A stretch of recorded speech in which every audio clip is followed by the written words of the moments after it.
Hi there, everyone. Okay, another new Arum to show you. And this one has some cool woods.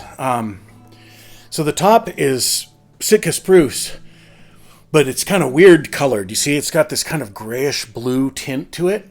And I understand this is because it was taken from a float log, a log in some Alaskan lake or bay where they'd been floating Sitka, and that they'd basically nailed a little hut to a couple of these big giant trees so they'd have a place to work while they were tending to these floating logs. Anyway, the long and short of it is there was an iron spike driven into this wood, and which corroded and brought color into the lumber throughout. So it gives us this very cool, unusual tint. In addition to which, this is a very nice piece of Sitka. It must have been from a big log that grew under very nice conditions, because the growth lines are perfect, and it's very evenly. The growth lines are very even, and it's very well quartered. On the back and sides, a rarity. This is quarter-sawn Madagascar rosewood. We don't see a whole bunch of that anymore. And this is a hello, Hobbs. This is a wood that is very similar to Brazilian rosewood in its tonal characteristics. It also, hey buddy, I'm trying to make a video here. Oh my God, the whole zoo is here. So this has got a Honduran mahogany neck that has been stained, toned really. I did it with lacquer, toned to match the body, which was not an easy task because this Madagascar is like iridescent, and depending on which way you turn it, it has different qualities to the color. But I think it came out pretty good. And an interesting headstock, which is Indian rosewood burl. And I don't think you'll be able to see. Okay, you got to go on, buddy. Go. It's maybe you could see this. I don't know. I'll sort of rotate it here. Anyway, it's cut on the end grain so that you can see growth rings going out from it. It's very cool. Blue diamonds. And now I will play a little bit on this instrument.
Oh yeah.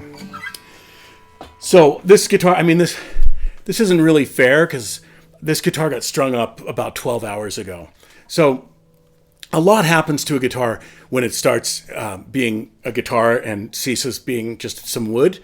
And when you put the guitar under tension for the first time, it undergoes some serious changes in the first 24 hours. And these are generally positive changes. So this one's only partway through the process, but if it already sounds this good, it's going to sound freaking amazing when it completely breaks in. And Sitka, is a stiff wood. So it's going to take months for this thing to fully break in. So here's what I've discovered with this process is if your guitar is lousy when you first string it up, it's probably not going to get good. But if it sounds really good, or it sounds okay when you string it up and starts going in the right direction, it's going to give you more of what the guitar already has. So this is, in a world of lutherie, which is just filled with all sorts of misbeliefs and mojo and foolishness. This is one of those things that actually happens that's almost sort of metaphysical. But if you can imagine, this 167 pounds of pressure on this string set here.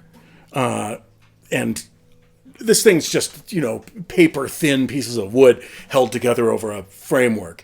And all of a sudden it's subjected to these incredible tensions. It's going to take a while for the wood to kind of relax into that and for it to find its stress lines and everything. Okay, this tension is going to go down here. It's just going to take a second for it to figure out what's going on.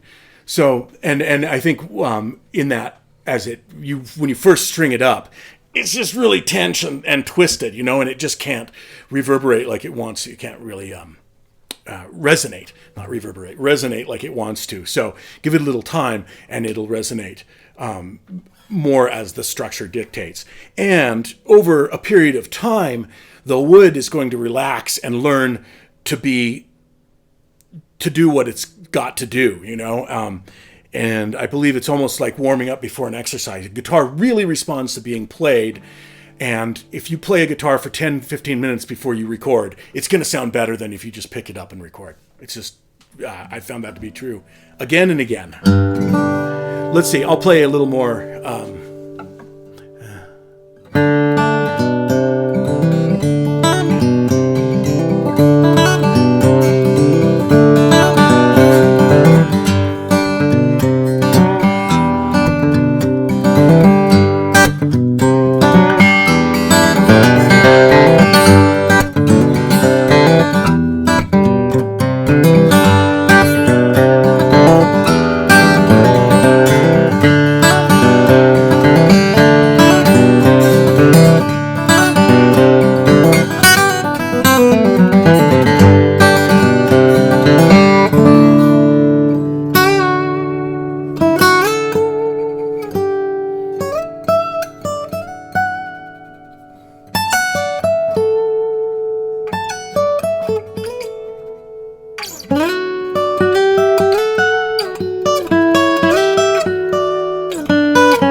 Oh yeah, this is a sweetie.